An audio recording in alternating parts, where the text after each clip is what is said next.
नमस्कार बंधुरा रिंकू रान्नाघरे तुम्हादेर सबाइके स्वागत। आज के आमी तोमादेरके एई गरमे ठंडा ठंडा तरमुजेर आइसक्रीम बानिये देखाबो। चलो ताहले रेसिपिटा देखे निई। तरमुजेर आइसक्रीम बानानोर जोन्नो आमी एखाने हाफ तरमुज निये नियेछि। एई तरमुजटाके आमी प्रथमे केटे नेब।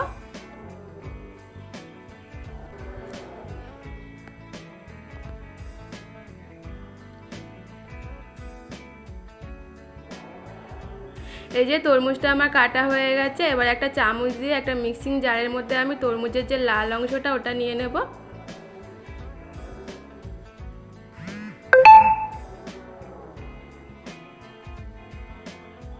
এবার আমি ঢাকনাটা দিয়ে মিক্সিতে কয়েক সেকেন্ড একটু ঘুরিয়ে নেব। বেশি ঘোরানোর দরকার নেই, তাহলে কিন্তু তরমুজের যে বীজগুলো আছে ওগুলোও পেস্ট হয়ে যাবে।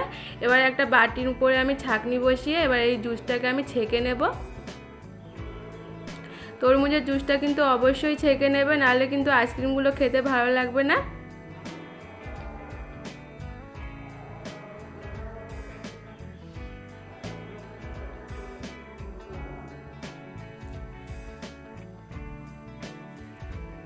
এবার এই বীজগুলো আর এই ছিবড়াগুলো কিন্তু আমি ফেলে দেব। এবার এই তরমুজের জুসটার মধ্যে আমি চিনির গুঁড়ো মেশাবো। গোটা চিনি দিলে মিশতে অনেক সময় লাগে, তাই জন্য আমি চিনির গুঁড়োর ব্যবহার করেছি। 2 টেবিল চামচ চিনির গুঁড়ো দিয়ে দিলাম আমি। তরমুজটা যেরকম মিষ্টি হবে সেরকমভাবে চিনির গুঁড়োটা ব্যবহার করবে। এবার চিনির গুঁড়োটাকে মিশিয়ে নিয়ে এর মধ্যে আমি সামান্য একটু বিট লবণ দিয়ে দেবো। বিট লবণটা দিলে কিন্তু আইসক্রিমটা অনেক টেস্টি হবে, এই জন্যই দেওয়া।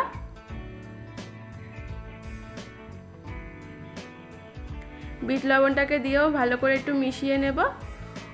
এবার এর মধ্যে আমি কয়েক ফোঁটা রেড ফুড কালার দিয়ে দেবো সুন্দর লাগার জন্য। তোমরা চাইলে এটা নাও দিতে পারো, শুধুমাত্র এটা দেখতে সুন্দর লাগবে বলে আমি দিলাম। ভালো করে সব একসাথে মিশিয়ে নিয়ে আমাদের এই জুসটা কিন্তু একদম তৈরি হয়ে গেছে। এটা দিয়েই কিন্তু আমি আইসক্রিমটা বানাবো। এবার আমি একটা আইসক্রিমের মোল্ড নিয়ে নিয়েছি। এই মোল্ডটার মধ্যে আমি এই জুসটা ঢেলে দেবো।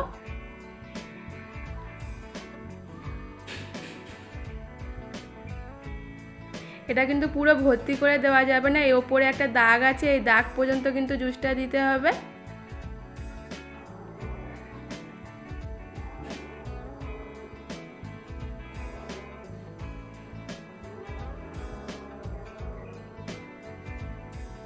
এবার ওপর থেকে আমি এরকম কাঠিগুলো দিয়ে দেব। এবার যাদের ঘরে এরকম আইসক্রিমের মোল্ড নেই তারা এরকম কফি কাপের মধ্যেও বানিয়ে নিতে পারো। কফি কাপের মধ্যেও কিন্তু আইসক্রিমগুলো খুব ভালো জমে। কফি কাপের মধ্যে জুসটা দিয়ে ওপর থেকে আমি একটা প্যাকেট এরকম কেটে নিয়েছি, ওটা দিয়ে ওপর থেকে আমি গার্ডার দিয়ে এটা সিল করে দেবো। এটা কিন্তু অবশ্যই করবে।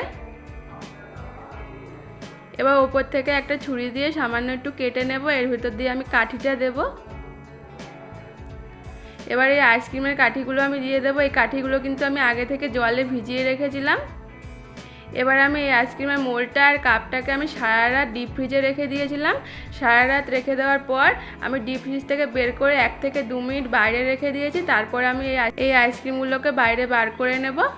ডিপ ফ্রিজ থেকে বের করে সাথে সাথেই কিন্তু আইসক্রিমগুলো বের করতে যাবে না, তাহলে কিন্তু ভেঙে যাবে। একটু রেখে দিয়ে তারপর বার করবে। এবার এই কফি কাপের মধ্যেও আইসক্রিমগুলো দেখো কত সুন্দর হয়েছে। তোমরা কিন্তু ঘরে যে কোনো সময় এরকম তরমুজ দিয়ে আইসক্রিম বানিয়ে বাচ্চাদের খাওয়াতে পারো, খুব ভালো লাগে খেতে। তো আশা করি আজকের এই তরমুজের আইসক্রিমের রেসিপি তোমাদের ভালো লেগেছে। যদি ভালো লেগে থাকে অবশ্যই আমায় কমেন্ট করে জানাবে। আমার চ্যানেলটিকে লাইক আর সাবস্ক্রাইব করে দেবে। ফেসবুকে দেখলে অবশ্যই আমার পেজটিকে ফলো করে দেবে।